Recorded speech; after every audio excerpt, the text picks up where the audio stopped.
sekali timbang ada berapa janjang? Untuk sekali timbang 1 kuintal atau 100 kilo. Saya tidak pernah melakukan penyemprotan di sekitar piringan.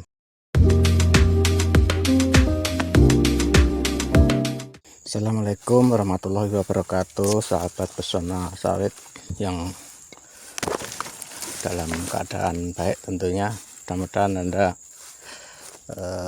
selalu dalam lindungan yang Maha Kuasa, dimudahkan segala urusan dan dibarokahkan rezeki yang diperoleh. Pada panen yang ke-10 ini saya akan berbagi mengenai kiat-kiat apa saja supaya kebun yang kita kelola ini bisa maksimal. Tentu saja dalam hal produktivitas janjangan seperti itu nanti saya perkirakan paling rendah 8 kilo di usia menjelang 3 tahun. Jadi sebelum berbicara tentang kiat-kiatnya, ada baiknya pemirsa pesona sawit semuanya boleh memperhatikan hasil penimbangan panen pada hari ini, yaitu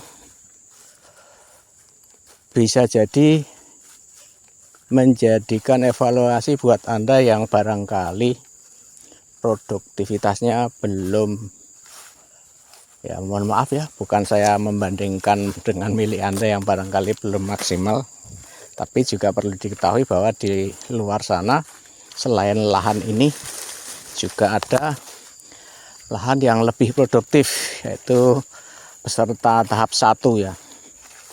Itu sebagai informasinya, boleh nanti kita cari tahu siapa, meskipun sudah dikantongi nama-nama itu. Jadi maksud saya untuk membuktikan bahwa memang benar lahan ini produksinya optimal, Anda boleh perhatikan berapa janjang dalam sekali nimbang atau dalam satu keranjang timbangan, karena keranjang timbangan ini didesain untuk sekali timbang 1 kuintal atau 100 kilo. Dan kita tahu bersama bahwa timbangan standar yang 100 kg ini kalau mentok sampai ujung itu bulatannya, pemberatnya itu beratnya satu kali timbang adalah 110 kilo. Sedangkan berat dari keranjang timbang ini diperkirakan atau bahkan sudah ditimbang oleh pengurus kelompok itu 10 kg. Jadi sekali timbang, nah di saat nimbang seperti ini ya, di sini ya, sekali nimbang dia bersih 100 kilo. Apa yang perlu Anda perhatikan? Begini, coba sebagai evaluasi, mohon maaf sekali lagi ya, bukan saya bermaksud membandingkan milik Anda. Barangkali milik Anda yang seumuran dengan lahan ini ya, catatan penting, yang seumuran dengan sawit ini. Kalau Anda tahu kapan ini ditanam, di video sebelumnya sudah pernah saya share kapan lahan ini ditanam dan tentunya berapa usianya, Anda pun dapat menghitungnya kembali. Maksud saya begini, saya pertegas, Anda perhatikan milik Anda sekali nimbang itu ada berapa janjang. Boleh Anda pilih yang besar-besar atau ya ini ya normal aja lah. Normal itu maksudnya ya natural. nggak harus dipilih-pilih. Itu sekali timbang ada berapa janjang, karena ada pengakuan dari beberapa petani sawit tetangga saya, itu ada yang bilang sekali timbang paling sedikit itu 15 janjang, bahkan sampai 20 janjang. Nah, artinya itu berat janjang rata-rata atau BCR-nya, artinya kalau 20 janjang 100 kilo bagi 20, dia cuma 5 kilo per janjang. Sementara di lahan ini, silakan Anda perhatikan penimbangan per kuintalnya ada berapa janjang. Oke, silakan, nggak usah banyak-banyak, 2 atau 3 kali nimbang aja. Silakan perhatikan dengan seksama.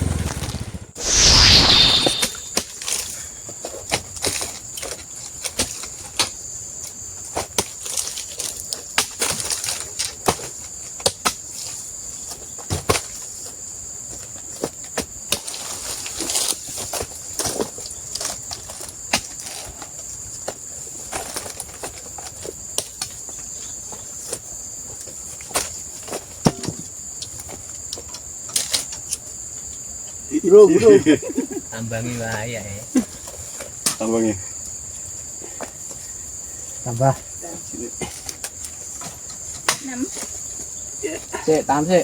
Tambangi wae.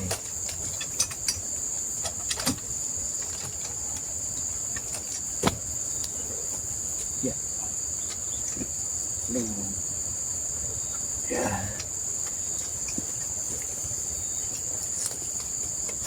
6.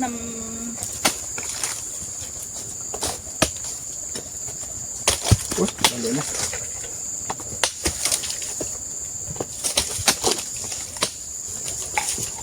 Baju terus sarapan, Dek. Tah, Tetap nek arep pilih. Petani gigi yo. nek wis digawak, Terus sarapan, Dek. Petani gigi mbok arep ya. nek wis digawak ke sarapan. Tetap ya.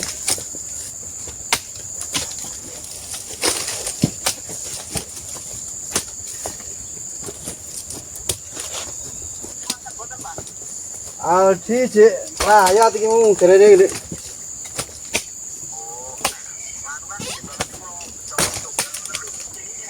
Oh itu po. Andi nomornya Aldi ya? Lah kamu tak telepon mau jelayat mau.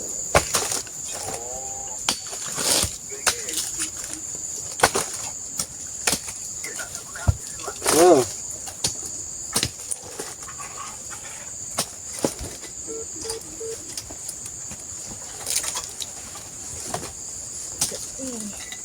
Wis. 15.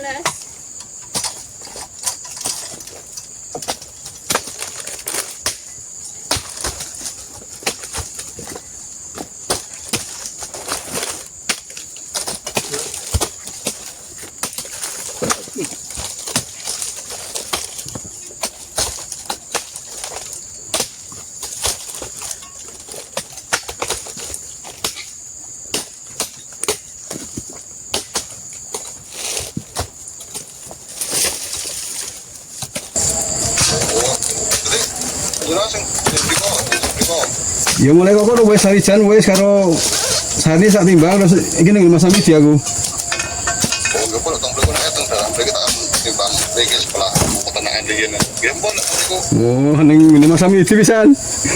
Oke, game pun. Ngene Bu Santo sak timbang wi 2 kental beran. Game sinten? Bu Santo. Oh, pesan tau. Iya mburi Pak Dato lho 2 kental 20 tak timbang isuk mau. Oh, oke. Nggih. Kamu sampai habis kok tau bikin Mbah Dato kok tau. Iya. Oke. Yo. Yo. Sur, Pak. Assalamualaikum. Waalaikumsalam.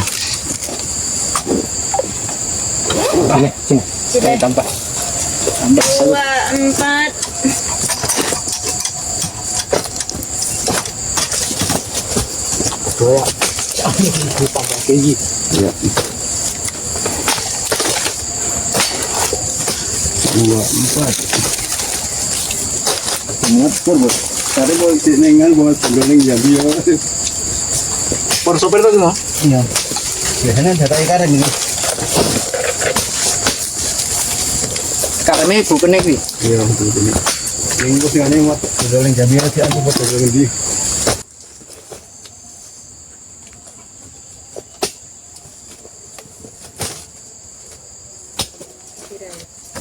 Satu beli kurang ya. Ini ono.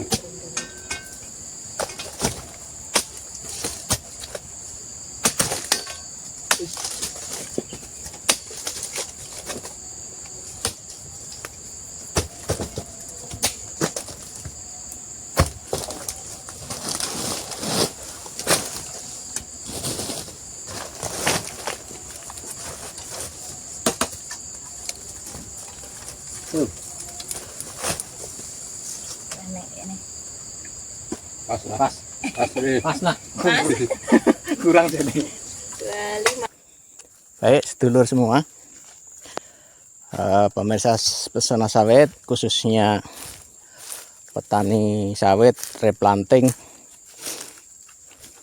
tahun 2001, 2022, ada yang 2023 terutama. Setelah Anda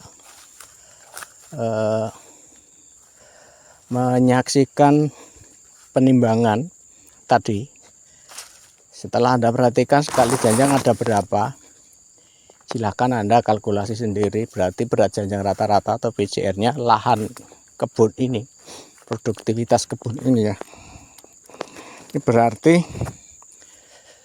tidak kurang dari 8 kilo. Itu bukti pertama. Kemudian bukti kedua mungkin bisa jadi kalau kita lihat pokok sawitnya. Pokok sawitnya ini dia lingkar bonggolnya itu udah lebih dari 2,5 meter. Kita coba Anda perhatikan masing-masing kebun Anda, lingkar bonggol sawitnya itu kira-kira berapa. Kalau perlu ya diukur, karena standarnya itu dia 2,5 meter lingkarannya, baru layak untuk dilakukan panen. Nah, itu sekilas tentang bukti bahwa lahan ini boleh dibilang produktivitasnya optimal meskipun belum 100% ya. Nah, sekarang kita masuk pada pembahasan intinya, kiat-kiat merawat kebun ini.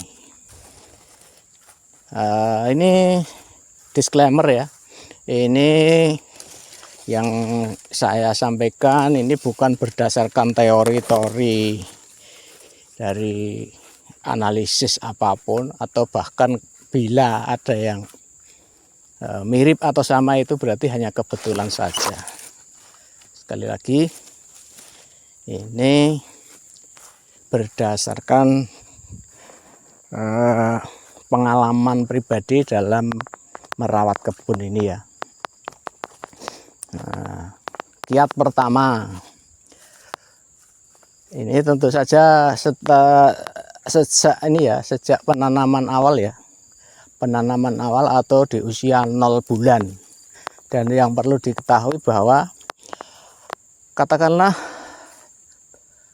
satu bibit sawit itu umur di pembibitan sejak kecambah sampai diangkat ke lapangan, katakanlah tuh ada yang 2 tahun, ada yang 1 tahun, ada yang mungkin 9 bulan, karena idealnya itu usia 9 bulan sampai 13 bulan itu yang sedang baik untuk bisa dipindahkan ke lapangan atau ditanam di kebun.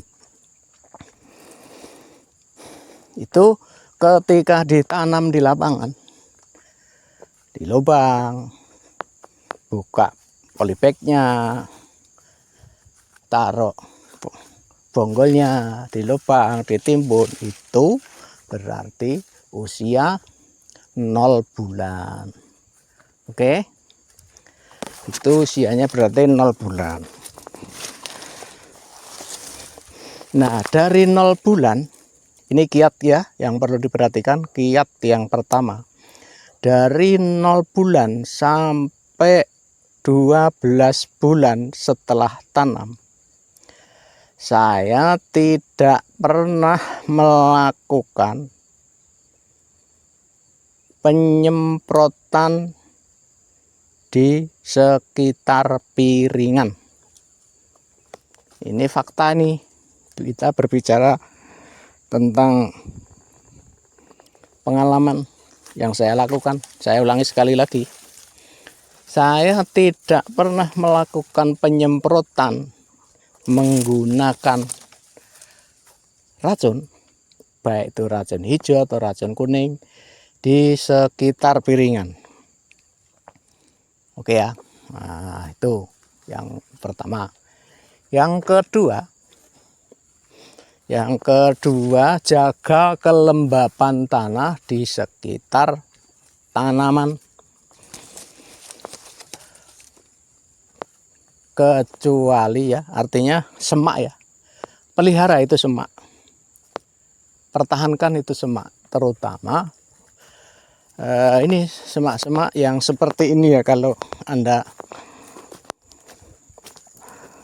saya tunjukkan. Nah, seperti ini namanya pakisan.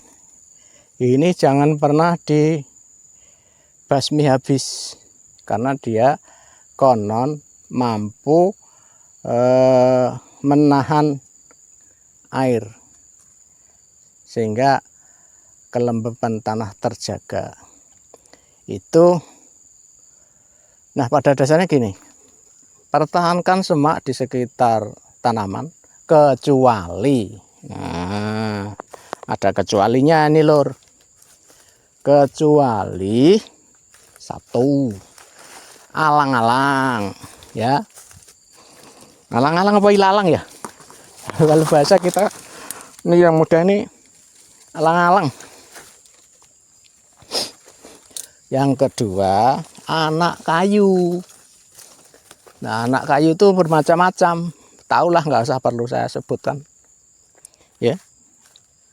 Nah, itu kiat yang kedua. Kiat yang ketiga, ini pupuk tepat waktu. Maksudnya tepat waktu itu tepat sesuai jadwal dan dosis. Nah, kalau sudah bicara jadwal dan dosis, nah ini ada pedoman khusus yang insya Allah nanti akan saya bagikan dalam bentuk video lain.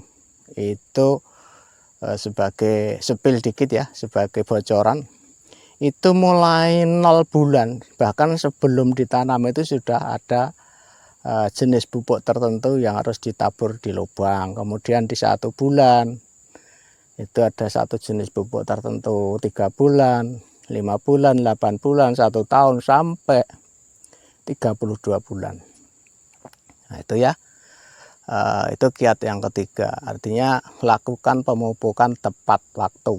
Tentu saja dengan catatan kondisi tanah itu benar-benar lembab. Nah, dengan demikian kita apabila sudah melakukan kiat-kiat tadi, kita berharap produktivitas kebun yang kita kelola bisa optimal. Nah, karena apa? Secara teori, apalagi ini ya, ini jenis sawit ini. Nah, ini kalau boleh saya informasikan, batang sawit ini sisipan pertama. Ini sekitar baru berumur 16-18 bulan. Nah, seperti itu bonggolnya. Ini kita lakukan kiat-kiat tadi ya. Nah, kembali, jenis sawit ini adalah varietas Damimas dengan potensi produksi dia 40 ton per hektar per tahun. Nah, untuk bisa mendapatkan gambaran apakah kebun ini optimal atau tidak kita tunggu ya, tunggu saja ya di video saya berikutnya setelah 1 tahun panen. Kenapa 1 tahun panen? Kita mau mencari rata-rata produksi per bulan. Nah, per bulan per hektar berapa ton? Apakah mencapai angka potensi produksi tadi yaitu 40 ton per hektar apa tidak? Dan itu akan kita jadikan sebagai evaluasi. Dia sedulur semua, itu kiat-kiatnya sudah ada 3 tadi. Nah ini ada lagi nih ya, ini ada lagi sisipan yang usianya 16 sampai 18 bulan. Nampak di depan kita satupun di ketiak pohon tidak ada bunga atau bakal buah, karena ini merupakan kiat yang keempat. Kenapa masuk kiat yang keempat? Pohon sawit ini, batang sawit ini berdasarkan pengalaman lagi ya. Dari awal muncul bunga sebagai bakal buah itu selalu dibuang dengan sistem saya nggak menerapkan harus berapa kali dalam 1 bulan atau sampai usia sawit ini layak dipanen itu harus kastrasi berapa kali, saya tidak. Yang pasti saya melakukan kastrasi terakhir karena semuanya tergantung ini ya sedulur ya, tergantung rencana panen perdana itu mau di usia berapa. Nah ini termasuk satu kiat lagi yang merupakan rahasia ya, rahasia yang saya bocorkan kepada Anda. Dan kalau ternyata Anda sudah menemukan kiat yang lebih jitu dari yang saya kemukakan, boleh tinggalkan komentar kita biar bisa sharing dan berbagi. Jadi kembali lagi, kiat keempat adalah melakukan kastrasi.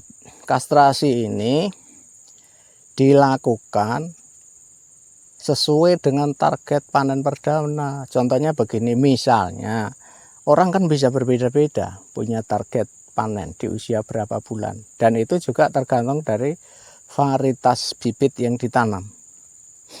Begitu ya. Artinya saya ambil sebagai contoh misalnya sawit ini, pokok sawit ini direncanakan mau dipanen di usia 3 tahun. Nah gitu ya, 3 tahun itu berarti kan 36 bulan itu baru mau dilakukan panen. Maka berlaku surut 6 bulan itu mundur ya, dari 36 itu mundur 6 bulan, berarti pada saat 30 bulan itulah melakukan kastrasi terakhir. Nah begitu yang saya lakukan. Tetapi untuk kebun saya ini target panen perdananya adalah di usia 30 bulan. Maka di usia 24 bulan atau 2 tahun itu masih dilakukan kastrasi terakhir. Masih ada catatannya lagi lur. Ini juga merupakan satu rahasia besar yang jarang orang perhatikan. Ini sebagai fakta lahan saya ini ya. Tadi targetnya adalah panen di usia 30 bulan. Nah, maka di usia 24 bulan itu masih dilakukan kastrasi terakhir. Catatan pentingnya ini juga berlaku surut lagi 4 bulan mundur. Nah, sebentar. Nah, ini ya. Ini contoh anak kayu atau kasapen yang tidak layak tumbuh di kebun sawit, apalagi di piringan. Ya. Nah, seperti ini kasapan atau anak kayu. Saya ulang lagi, surut 4 bulan ke belakang karena rencana panen itu di usia 30 bulan, sehingga kastrasi terakhirnya di 24 bulan. Ini saya ulangi lagi, jangan bosan-bosan ya. Artinya di usia 20 bulan ya, ingat ini usia 24 maaf salah 20 bulan sampai dengan 24 bulan ini, bunga-bunga jantan yang ada di ketiak pohon itu haram untuk dibuang. Begitu. Jadi usia 20 bulan sampai 24 bulan kita pertahankan bunga jantan. Tujuannya apa? Untuk memancing ya, memancing atau artinya mempersilahkan kumbang penyerbuk yang membantu penyerbukan kelapa sawit kita hinggap di sana dan berreproduksi, artinya beranak pinak lah di sana. Karena itu sebetulnya ada ketentuan baku dalam area 100 meter persegi itu dia harus ada populasi kumbang penyerbuk apa itu ya namanya, Oledobius cameronicus atau apa, mohon maaf kalau saya salah mengucapnya karena saya bukan ahlinya. Itu ada ketentuan baku, misalnya harus ada berapa ratus atau berapa ribu ekor dalam satu dalam ini ya lingkup 100 meter persegi. Oke, itu kiat yang keempat, kastrasi. Nah, kastrasi itu kiat yang keempat. Jangan pernah merasa sayang untuk membuang buah apabila masih di dalam usia kastrasi. Kenapa sudah jadi buah? Anda barangkali mengalami itu bisa jadi karena keterlambatan, mungkin kurang tenaga kerja atau yang lain lah, atau barangkali memang pada awalnya disayang, wah udah mulai tumbuh bunga dan menjadi buah, mantap ini. Nah, mungkin bisa jadi Anda juga punya pendapat demikian. Itu juga nggak keliru, boleh. Dan tidak dikastrasi pun juga nggak masalah. Itu silahkan Anda sebagai pemilik lahan. Begitu. Tapi kalau mau, lagi-lagi ya, kalau mau kebun kita ini optimal, ya ini sebagai, ya kalau saya bilang sebagai contoh itu terlalu berlebihan. Sebagai pengalaman yang saya bagikan lah begitu. Dan tentu saja saya juga punya alasan mengapa saya melakukannya. Dan alasan-alasan itu adalah ya itu rahasia perusahaan. Mohon maaf ya. 4 kastrasi. Terus apalagi sedulur, tadi sudah ada ya, tidak disemprot. Saya ulangi lagi. Di area piringan di bawah usia 1 tahun. Yang kedua tadi jaga kelembapan tanah. Yang ketiga lakukan pemupukan tepat waktu. Nah, tepat waktu ini juga yang nggak kalah penting, jeda waktu antar jenis pupuk ini juga perlu diperhatikan sedulur.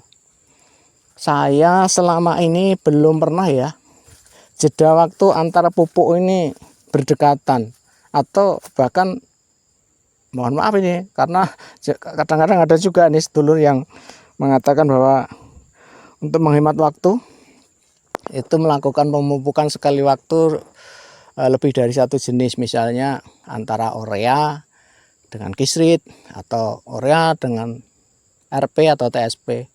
Yaitu hak semua petani, silahkan monggo-monggo saja.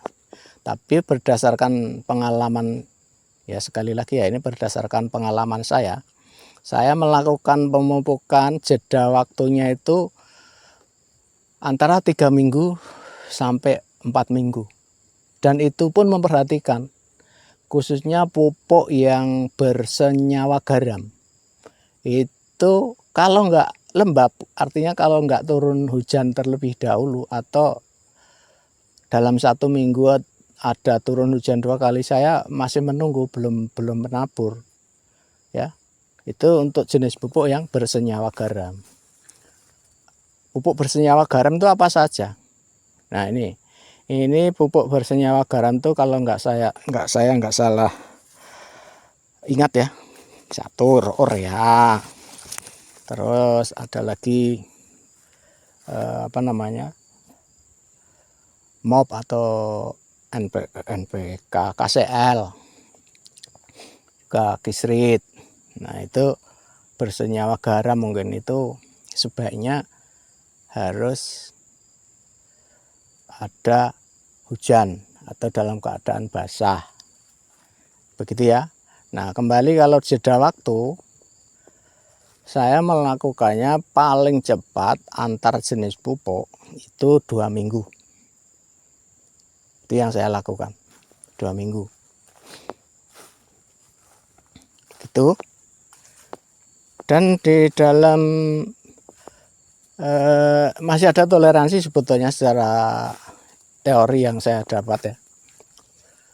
Itu pupuk seperti urea dan MOP itu masih ada toleransi untuk dilakukan penaburan dalam jeda waktu yang berdekatan atau bahkan